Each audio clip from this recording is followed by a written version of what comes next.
ఈ తాటాకి చెప్పులకు మీ బిడ్డ అదరుడు, మీ బిడ్డ బెదరడు. మీకు సేవ చేయాలన్న నా సంకల్పం మరింత పెరుగుతుందే తప్ప ఏ కొంచెం కూడా వెనుకడుగు వేసే ప్రసక్తే లేదు. నా నుదుటి మీద వారు చేసిన గాయం, నా నుదుటి మీద వారు చేసిన గాయం దేవుడి దయతో అది ఇక్కడ తగల్లేదు, అది ఇక్కడ తగల్లేదు. అంటే దాని అర్థం దేవుడు మీ బిడ్డ విషయంలో ఇంకా పెద్ద స్క్రిప్టే రాశాడు అని చెప్పి దాని అర్థం.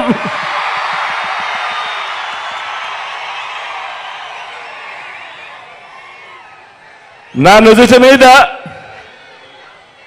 వారు చేసిన గాయం బహుశా 10 రోజుల్లో తగ్గిపోతుందేమో, కానీ పేదల ప్రయోజనాలకు చంద్రబాబు చేసిన గాయాలు, ఆయన పాలనలో ఆయన చేసిన గాయాలు, ఆ రైతులకైతేనేమి, ఆ అక్క చెల్లెమ్మలకైతేనేమి, ఆ నిరుద్యోగులకైతేనేమి, ఆ సామాజిక వర్గాలకైతేనేమి, ఆ చంద్రబాబు మోసాలతో అతలాకుతలమైన ఆ పేదల బ్రతుకులు, చంద్రబాబు చేసిన మోసాలను, చంద్రబాబు చేసిన గాయాలను ఆ పేదలు ఎన్నడూ కూడా మర్చిపోయే ప్రసక్తే ఉండదు అని సందర్భంగా చెప్తా ఉన్నాడు.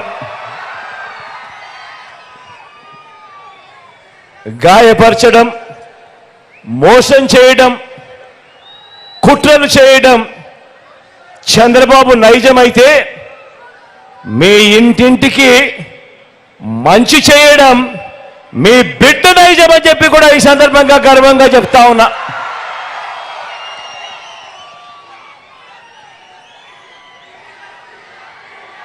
ఈ కూటమి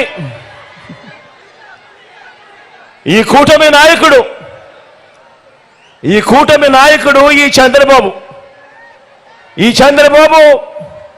గారి 30 ఏళ్ల ఫిలాసఫీ ఒకసారి చూడండి.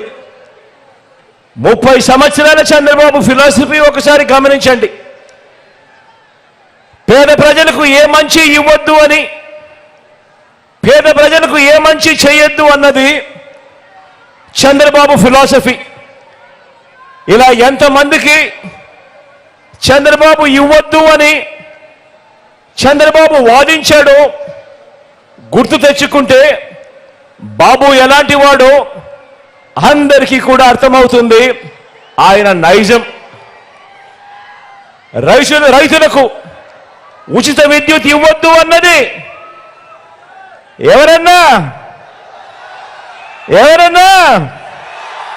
ఎవరక్క మీరే చెప్పండి. రైతులకు ఉచిత విద్యుత్ ఇస్తే ఆ తీగల మీద బట్టలారేసుకోవాలి అని ఇవ్వద్దు అని ఎవరు చెప్పారు?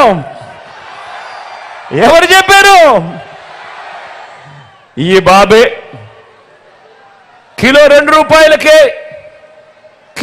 రూపాయలకు బియ్యం ఇవ్వద్దు అని ఎన్టీఆర్ను దింపేసి 5 రూపాయల 25కు పెంచేసింది